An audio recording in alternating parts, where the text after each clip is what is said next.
Hello everyone, this is Dr. Imran Khan. Welcome to my channel Chemistry Unscrambled. As promised, I am back with the second video of the chapter haloalkanes and haloarenes. So without further ado, we'll start with the topic. Today's topic is methods of preparation of alkyl halides. So in this, our first topic is from alkanes. आपको ये पता होगा कि alkene से आप direct halogenation करवा के alkyl halide बना सकते हैं। आप यहाँ पर देख सकते हैं हमारा पहला स्टेप है, ये आपने ग्रेड 10th में भी पढ़ी हुई है ये रिएक्शन, एंड ग्रेड 11th में भी पढ़ी हुई है रिएक्शन, जिसमें CH4 रिएक्ट कर रहा है Cl2 से इन प्रेजेंस ऑफ सनलाइट। तो मैं आपको एक चीज़ बता दूं कि कभी भी आप सनलाइट देखें या पेरोक्साइड देखें या हाई टेम्परेचर देखें तो reaction will always follow free radical mechanism, जो कि यहाँ पर भी होगा। मैं बस एक थोड़ा सा ब्रीफ कर देता हूँ इस रिएक्शन के बारे में कि CH4 dissociates as CH3 positive, CH3 free radical and H free radical, whereas Cl2 dissociates as Cl free radical. अब एक CH3 free radical Cl free radical के साथ कंबाइन करके CH3Cl बना लेगा, and H free radical Cl free radical के साथ combine करके HCl बना लेगा। सो ये रिएक्शन आगे प्रोसीड होती रहती है जब तक सारे हाइड्रोजन्स कंज्यूम ना हो जाए। हेंस आपको एक मिक्सचर मिलता है of all the alkyl halides. फिर क्लोरिनेशन बहुत इजीली हो जाता है, ब्रोमिनेशन थोड़ा सा टाइम लेता है, एंड आयोडिनेशन जो होता है उसमें थोड़ी सी प्रॉब्लम आती है क्योंकि रिएक्शन बैकवर्ड डायरेक्शन मूव करने लगता है and it is an endothermic process. थोड़ी सी देर में हम लोग ये अभी और देखेंगे कि क्यों ऐसा होता है। अब आते हैं, हम लोग डिस्कस करते हैं कि what is the reactivity of alkanes in the above reactions. तो आप देख सकते हैं कि एलाइल सबसे ज़्यादा रिएक्टिव होता है, followed by 3 degree, followed by 2 degree, 1 degree and methane. तो ज़रा ये प्रूव कर लेते हैं कि आखिर 3 डिग्री इतना ज़्यादा रिएक्टिव क्यों होता है टुवर्ड्स डायरेक्ट हैलोजिनेशन। तो इसमें आप देख सकते हैं कि जो 3 डिग्री कार्बन एटम है, ये जब H फ्री रेडिकल रिलीज़ करेगा तो यहाँ पर जो कार्बन फ्री रेडिकल बन रहा है, दिस इज़ अ 3 डिग्री का फ्री रेडिकल। सो आपको ये पता है, ग्रेड 11th में भी आप कर चुके हैं कि 3 degree free radical is highly stable due to hyperconjugation, और जो ज़्यादा स्टेबल इंटरमीडिएट बनाता है वो ज़्यादा जल्दी आगे जाके दूसरे सब्स्टिट्यूएंट से रिएक्ट करता है। तो हेंस यहाँ पर Cl फ्री रेडिकल से तुरंत ये रिएक्शन कर जाता है। हेंस 3 डिग्री जो एल्केन्स होते हैं are highly reactive towards direct halogenation. Similarly allyl को भी एक बार ज़रा देख लेते हैं कि why allyl are highly reactive. अब यहाँ पर जो ये CH3 आप देख रहे हैं जिसके ऊपर एरो लगा हुआ है, जब यहाँ से H फ्री रेडिकल हटेगा तो आपको ये एक फ्री रेडिकल मिलेगा, this is called as allyl free radical. Now this allyl free radical you can see here that it is resonance stabilized. So due to resonance this allyl free radical is highly stable. ये जो intermediate बन रहा है this is highly stable, and hence when it reacts further it will produce an alkyl halide आता है। फिर एक ये क्वेश्चन यहाँ पर आता है कि प्रोपेन में अगर आप Cl2 डालें इन प्रेजेंस ऑफ सनलाइट तो what will be the products formed. तो यहाँ पर हमें ये ऑब्जर्व करना है कि हमारे पास कितने टाइप के हाइड्रोजन्स हैं। यहाँ पर आप देखिएगा there are 2 types of hydrogens. एक जो है वो 1 डिग्री कार्बन एटम के साथ अटैच्ड है, तो यहाँ पर दो आपको 1 डिग्री कार्बन एटम दिख रहे हैं। एक यहाँ पर 2 डिग्री कार्बन एटम है, तो यहाँ पर 2 टाइप के हाइड्रोजन है, एक 1 डिग्री कार्बन एटम के साथ है और एक 2 डिग्री कार्बन एटम के साथ है। तो यहाँ पर 2 प्रोडक्ट्स बनेंगे, आपको दोनों प्रोडक्ट्स बनाने हैं। तो जब 1 डिग्री कार्बन एटम से H फ्री रेडिकल हटेगा तो आपको मिलेगा 1 डिग्री फ्री रेडिकल, और जब 2 डिग्री कार्बन एटम से H फ्री रेडिकल हटेगा तो आपको मिलेगा 2 डिग्री फ्री रेडिकल। एंड आपको पता है that 2 degree free radical is highly stable, so it will react quickly with CF to form the product. और जो ज़्यादा स्टेबल होता है वो ज़्यादा क्वांटिटी में बनता है, हेंस वो मेजर कहलाता है, एंड जो लेस स्टेबल होता है वो कम क्वांटिटी में बनता है, हेंस वो माइनर कहलाता है। अब ये क्लोरिनेशन का आपने सारा तरीका देखा, ब्रोमिनेशन भी एज इट इज़ होती है, बिल्कुल सेम प्रोसीजर से you can do bromination as well. Iodination जैसे हमने डिस्कस किया थोड़ा सा प्रॉब्लमेटिक होता है, बिकॉज जब आयोडिनेशन आप करवाते हैं RH प्लस I2 आप डालते हैं तो ये जो HI बनता है ना, HI is a very strong reducing agent. This reducing agent reduces RI to form RH again. Alright, तो अब करें क्या, रिएक्शन बैकवर्ड डायरेक्शन में होने लग गया रही, तो अब करें क्या, रिएक्शन में हम साइड बाय साइड रिएक्शन में एक चीज़ और डालते हैं, that is a strong oxidizing agent such as HiO3 HNO3. ये HiO3 HI से रिएक्शन करता है, उसको ऑक्सीडाइज कर देता है टू फॉर्म I2. हेंस जितना भी HI है वो HiO3 से कंबाइन करके से ऑक्सीडाइज होके I2 बना देता है. सो जितना भी HI है वो कंज्यूम होता चला रहा है, hence the reaction moves in the forward direction. तो अब ये रिएक्शन बैकवर्ड डायरेक्शन में नहीं जाएगी. देन रिएक्टिविटी ऑफ हैलोजेंस भी चेक कर लीजिए. फ्लोर F2 सबसे ज़्यादा रिएक्टिव होता है, then followed by Cl2 Br2 and I2. अब F2 इतना ज़्यादा रिएक्टिव क्यों होता है, बिकॉज फ्लोरीन का बहुत छोटा साइज़ होता है, उसकी इलेक्ट्रॉन डेंसिटी बहुत ज़्यादा होती है, जिसकी वजह से उनके इलेक्ट्रॉन, दो फ्लोरीन एटम्स के इलेक्ट्रॉन्स के बीच में रिपल्शन बहुत ज़्यादा होता है. अब जब रिपल्शन ज़्यादा होगा तो ये फ्लोरीन के एटम्स दूर दूर जाने लग जाएंगे. जब फ्लोरीन के एटम दूर दूर जाने लग जाएंगे तो बॉन्ड्स वीक हो जाएंगे, हेंस ये ईजिली डिसोसिएट हो जाएगा, hence it will be more reactive. अब हम लोग नेक्स्ट मेथड देखते हैं जिसमें सल्फ्यूरिल क्लोराइड डालते हैं. तो सल्फ्यूरिल क्लोराइड H को रिमूव कर देता है, उसकी जगह Cl आ जाता है. तो this reaction takes place again in presence of sunlight and free peroxide. तो फ्री रेडिकल इसमें भी बनता है. नेक्स्ट है फ्रॉम एल्कीन्स. अब एल्कीन्स में डबल बॉन्ड उसमें है, तो first method is by direct halogenation. ये आप अल्कीन ग्रेड 11 में पढ़ चुके हैं. यहाँ पर एक रिएक्शन है जिसमें इथीन में Br2 डाला जा रहा है, तो एक Br दोनों कार्बन एटम के पास चला जाएगा. तो हेंस आप यहाँ पर देख सकते हैं कि हैलोजिनेशन हो गया. नेक्स्ट है addition of halogen acid. Halogen acid मतलब HI, HBr, HCl, HF, इनकी ज़रा रिएक्टिविटी चेक करनी बहुत ज़रूरी है, कौन सा ज़्यादा रिएक्टिव होगा. तो सबसे ज़्यादा रिएक्टिव होता है HI. आयोडीन का बहुत ज़्यादा बड़ा साइज़ होता है, जिसकी वजह से H और आयोडीन के बीच में बॉन्ड बहुत वीक हो जाता है एंड हेंस वो ईजिली टूट जाता है. I नेगेटिव की न्यूक्लियोफिलिसिटी बहुत ज़्यादा भी होती है, जिसकी वजह से it acts as a very strong nucleophile as well. अब इसमें आपने पढ़ा होगा मार्कोनिकॉफ रूल ग्रेड 11th में, वो फिर से यहाँ पर रिवाइज कर लेते हैं. मार्कोनिकॉफ रूल जो आपने पढ़ा है उसमें ये लिखा हुआ है negative part of the addendum, मतलब Br negative will go to that carbon atom across the double bond that has lesser number of hydrogen atoms with it. But अगर आप लिटरेचर पढ़े मार्कोनिकॉफ रूल का प्रॉपरली, उसमें ये लिखा हुआ है positive part of the addendum will go to that carbon atom that has more number of hydrogen atoms with it across the double bond. So product तो आपने देख लिया कैसे बन रहा है. तो आप एग्जामिनेशन में जब आप लिखेंगे तो जो आपने पढ़ा हुआ है नेगेटिव पार्ट, आप उसी को, negative part of the addendum आप उसी को यूज़ करिएगा, मगर जो ओरिजिनल लिटरेचर है मैंने आपके नॉलेज के लिए बता दिया. तो अब यहाँ पे ये क्वेश्चन आता है, मैं अपने पॉइंट को यहाँ पर प्रूव भी करूँगा कि Y positive part attacks first. तो यहाँ पे ये क्वेश्चन है कि ये मॉलिक्यूल है, this reacts with HBr, then what will be the product form. अब आप देख सकते हैं इलेक्ट्रॉन को हमें जंप कराना है, इलेक्ट्रॉन की कूदी करवानी है, मैं उसको कूदी बोलता हूँ. तो इलेक्ट्रॉन की कूदी करवानी है डबल बॉन्ड वाले इलेक्ट्रॉन्स की. तो आप देख सकते हैं कि इस साइड में बहुत ज़्यादा इलेक्ट्रॉन रिपेलिंग ग्रुप्स लगे हुए हैं. ये इलेक्ट्रॉन रिपेलिंग ग्रुप्स इलेक्ट्रॉन को रिपेल करेंगे, तो ये जो डबल बॉन्ड वाले इलेक्ट्रॉन्स हैं ये कूदी करके चले जाएंगे CH2 के ऊपर. तो CH2 के ऊपर आएगा नेगेटिव चार्ज एंड CH के ऊपर आ जाएगा positive charge. Now this H positive will attack the negative carbon atom, क्योंकि इलेक्ट्रॉन डेंसिटी ज़्यादा है तो H पॉजिटिव अटैक करेगा पहले, तो बन जाएगा CH3. This will be the molecule form. Alright, now this is a 2 degree कार्बोकटाइन. अब हमेशा याद रखिएगा 2 डिग्री कार्बोकटाइन या 1 डिग्री कार्बोकटाइन बने तो उसको हमेशा ज़्यादा स्टेबल कार्बोकटाइन बनाने की कोशिश करिएगा by movement of atoms. Either CH3 का मूवमेंट करवा सकते हैं या H का मूवमेंट करवा सकते हैं.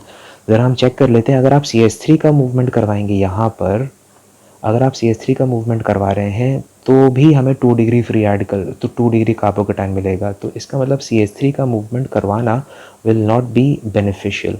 अब ज़रा H का मूवमेंट करवा के देखते हैं, हाइड्राइड आयन शिफ्ट करवा के देखते हैं. जब हाइड्राइड आयन शिफ्ट होगा तो आपको मिलेगा ये मॉलिक्यूल. ये कार्बोकटाइन। Now this you can C is a 3 degree कार्बोकटाइन which is highly stable. तो इसका मतलब हाइड्राइड आयन का शिफ्ट करवाना है यहाँ पर।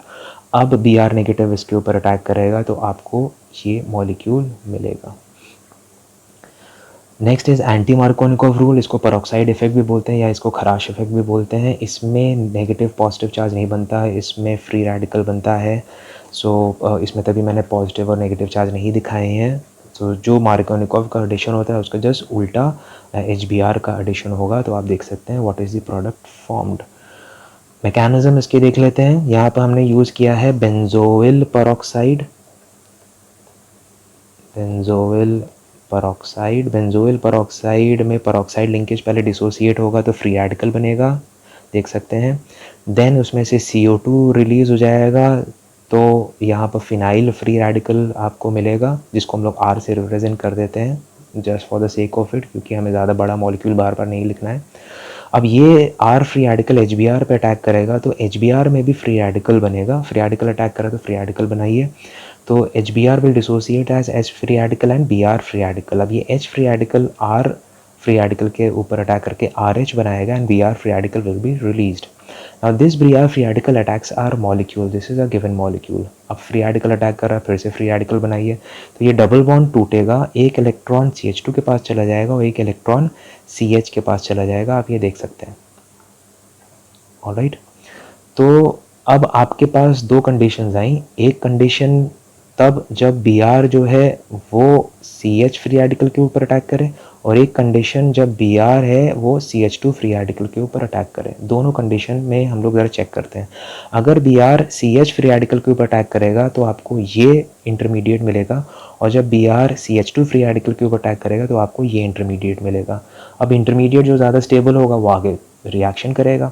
तो ये देख सकते हैं this is a 1 degree free radical पहला वाला and this is a 2 degree free radical second वाला। तो 2 डिग्री फ्री रेडिकल आप जानते हैं इज मोर स्टेबल, हेंस ये आगे प्रोसीड करेगा। 1 degree free radical will not proceed to form the product. अब इसके ऊपर H फ्री रेडिकल अटैक करेगा तो आपको योर मॉलिक्यूल मिल जाएगा।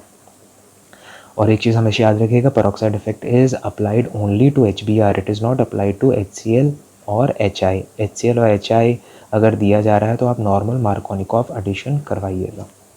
Next method is from alcohols. Alcohols में सिंपल सा रिएक्शन होगा, OH हट के Cl आएगा या कोई भी हैलोजन आएगा, so it will be termed as a nucleophilic substitution reaction.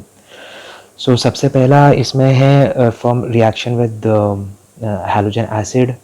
Reactivity of alcohol ज़रा चेक कर लेते हैं। Allyl greater than 3 degree, greater than 2 degree, greater than 1 degree. Explanation बिल्कुल वही जो आप पहले देख चुके हैं। अलाइल कार्बोकटाइन यहाँ पर बनेगा, क्योंकि OH नेगेटिव जब निकलेगा तो कार्बन के ऊपर पॉजिटिव चार्ज आएगा, तो जो कार्बोकटाइन ज़्यादा स्टेबल होगा वो ज़्यादा जल्दी रिएक्शन शो करेगा। तो यहाँ पर allyl carbocation will be more stable due to resonance, followed by 3 degree carbocation, followed by 2 degree and 1 degree carbocation respectively। इसकी मैकेनिज्म ज़रा एक जनरल मैकेनिज्म देख लीजिए क्या होती है। आपका अल्कोहल के ऊपर H फ्री रेडिकल अटैक करेगा तो H फ्री रेडिकल ऑक्सीजन के लोन पेयर के ऊपर अटैक करेगा। क्योंकि H के पास इलेक्ट्रॉन नहीं है तो ऑक्सीजन अपना एक इलेक्ट्रॉन देगा ताकि वो हाइड्रोजन के साथ बॉन्ड बना सके। तो in the process oxygen positive charge gain कर लेगा, यहाँ पे जैसे आप देख सकते हैं। अब ये H2O मॉलिक्यूल आपको दिख रहा है, H2O के ऊपर पॉजिटिव चार्ज। अगर H2O तो न्यूट्रल मॉलिक्यूल होता है तो वो करेगा क्या, हमारा जो कार्बन है उसका इलेक्ट्रॉन लेके भाग जाएगा। अब कार्बन का जब इलेक्ट्रॉन लेके भाग गया तो H2O तो हो गया न्यूट्रल, मगर कार्बन के ऊपर आ गया पॉजिटिव चार्ज, इलेक्ट्रॉन डेफिशिएंट हो गया, तो ये बन गया R पॉजिटिव। अब इसके ऊपर हमारा हैलोजन X नेगेटिव अटैक करके RX बना देगा, that is R alkyl halide. So from alcohols में first method is Groves process. Groves process में हम लोग ऐड करते हैं concentrated HCl and anhydrous ZnCl2। जब ये दोनों 1:1 रेशियो में होते हैं तो ऐसे रिएजेंट्स को बोलते हैं लूकास रिएजेंट। सिंपल सा इसमें प्रोसेस हो रहा है कि कार्बन एंड ऑक्सीजन के बीच में यहाँ पर बॉन्ड बना हुआ है, तो ऑक्सीजन इज मोर इलेक्ट्रोनेगेटिव, तो बॉन्ड टूटेगा तो ऑक्सीजन के ऊपर आएगा नेगेटिव चार्ज, कार्बन के ऊपर आएगा positive charge. HCl will dissociate as H positive and Cl negative. तो C ऑपोजिट चार्जेस को सिर्फ आप जोड़ दीजिए तो you will get your desired products. अब इसमें कुछ खास बात ध्यान रखने वाली ये है कि 1 डिग्री 2 डिग्री अल्कोहल के लिए आपको एनहाइड्रस ZnCl2 की ज़रूरत पड़ती है, बट 3 डिग्री अल्कोहल बहुत ज़्यादा रिएक्टिव होते हैं, इसलिए उनके लिए एनहाइड्रस ZnCl2 की ज़रूरत नहीं पड़ेगी। वो सिंपल सा कॉन्सेंट्रेटेड HCl के साथ भी रिएक्शन शो कर सकते हैं। अब अगला क्वेश्चन ये आता है, what is the role of anhydrous ZnCl2? Anhydrous ZnCl2 is a Lewis acid. मैं आपको पूरा प्रोसेस करके दिखाता हूँ कि आखिर हो क्या रहा है यहाँ पर। ZnCl2 is a Lewis acid, तो वो इलेक्ट्रॉन डेफिशिएंसी है, तो इलेक्ट्रॉन को अट्रैक्ट करने की कोशिश करेगा। तो HCl में Cl नेगेटिव के पास इलेक्ट्रॉन डेंसिटी ज़्यादा है, तो Cl नेगेटिव को वो अपनी तरफ अट्रैक्ट कर लेगा, तो बनेगा ZnCl3 negative and H positive. Now this H positive attacks R alcohol and the process remain same जैसे आपने ऊपर देखा। अब क्वेश्चन ये आता है कि एनहाइड्रस कंडीशन ही क्यों ली आ रही है, यहाँ पर मैंने मेंशन नहीं किया है। हाइड्रस कंडीशन क्यों नहीं ली आ रही है? हाइड्रस कंडीशन अगर होगा तो ZnCl2 अपनी इलेक्ट्रॉन डेफिशिएंसी H2O से सेटिस्फाई कर लेगा, वो HCl से रिएक्शन ही नहीं करेगा। जब HCl से रिएक्शन ही नहीं करेगा तो प्रोसेस आगे प्रोसीड नहीं होगा। Hence we take anhydrous condition, ताकि उसमें H2O ना प्रेजेंट हो। H2O नहीं होगा तो ZnCl2 will react with HCl, अगर H2O होगा तो ZnCl2 will react with H2O first and it will satisfy its deficiency of electrons। अच्छा, अब ग्रूव्स प्रोसेस या लूकास रिएजेंट हम यूज़ कर सकते हैं to distinguish between 1 degree 2 degree and 3 degree alcohols. ये मैंने रिएक्शन लिखी हुई है, आप इस रिएक्शन को देखिएगा, बट मैं जो जनरल चीज़ है वो बता दूं कि 3 डिग्री अल्कोहल में जैसे ही आप लूकास रिएजेंट डालेंगे तो क्लाउडीनेस या टर्बिडिटी आ जाती है इमीडिएटली। 2 डिग्री अल्कोहल में जब आप लूकास रिएजेंट डालेंगे तो क्लाउडीनेस या turbidity will appear after 5 to 10 minutes. And 1 degree alcohol जो कि लीस्ट रिएक्टिव होता है, उसमें जब आप लूकास रिएजेंट डालेंगे तो टर्बिडिटी या cloudiness will appear after heating. So hence by this method you can distinguish between 1 degree 2 degree and 3 degree alcohols. अब हम लोग आते हैं preparation of alkyl bromides. Alkyl bromides में HBr डाल के आप सीधे सीधे रिएक्शन करवा सकते हैं, आप देख रहे हैं, मगर HBr ऐसे नहीं बनाया जाता। HBr is produced in a reflux chamber. तो उसमें आप ये देख सकते हैं इस पिक्चर में, रिफ्लक्स चेम्बर में हो क्या रहा है, ये बिल्कुल कंडेंसेशन चेम्बर की तरह काम करता है। ये बिल्कुल आपको स्ट्रक्चर भी वैसे लग रहा होगा, मगर इसमें सोल्यूशन के साथ आप देख सकते हैं कि इसमें KBr एंड कॉन्सेंट्रेटेड H2SO4 डाला जाता है, और जब इसको हीट किया जाता है तो ये इवेपोरेट करते हैं KHSO4 एंड HBr, एंड फिर वापस कंडेंस करके नीचे आते हैं। तब ये जो HBr कंडेंस करके नीचे आ रहा है, ये हमारे अल्कोहल के साथ रिएक्शन शो कर रहा है, जैसे कि आप यहाँ पर देख सकते हैं। बिल्कुल similar is preparation of alkyl halide. इसमें भी सेम प्रोसेस रिफ्लक्स करके ही HI बनाया जा रहा है, जो HI कंडेंस होके आता है after heating. This HI reacts with R alcohol. Opposite charges आपको बनाना आता ही है, ऑपोजिट चार्जेस आप इजीली बना के उनको जोड़ लेंगे। फिर action of phosphorus halides, PCl5 के साथ रिएक्शन है तो OH की जगह Cl आ जाएगा, PCl3 के साथ रिएक्शन OH की जगह Cl आएगा। You can see the by products as well. PI3 and PBr3 का केस थोड़ा डिफरेंट है। इनको भी PI3 and PBr3 highly unstable, तो इनको आप पहले से बना के नहीं रख सकते, इनको आपको during the course of reaction बनाना पड़ता है। उसको बोलते हैं C2, प्रोड्यूस्ड इन C2। तो कैसे बनेगा PI3? P+I2 डाल देंगे, PI3 बनेगा। जैसे PI3 बना वैसे उसको अल्कोहलिक मिक्सचर में डाल देंगे, आपका आयोडीन आ जाएगा अल्कोहल की जगह। PBr3 कैसे बनेगा? P+Br2 टेस्ट ट्यूब में बनाएंगे, जैसे ही टेस्ट ट्यूब में PBr3 बनेगा वैसे ही उसको आप अल्कोहल में मिक्सचर में डाल देंगे, तो आपका अल्कोहल की जगह Br आ जाएगा। सो ये C2 इन दी रिएक्शन इसको बोला जाता है। Next method is probably the best method to produce chlorides. इसमें डार्जन मेथड कहलाता है। यू यूज़ थायोनिल क्लोराइड है। Thionyl chloride is SOCl2। SOCl2 में OH की जगह Cl आ जाएगा, एंड जो बाय प्रोडक्ट्स होते हैं that is SO2 and HCl।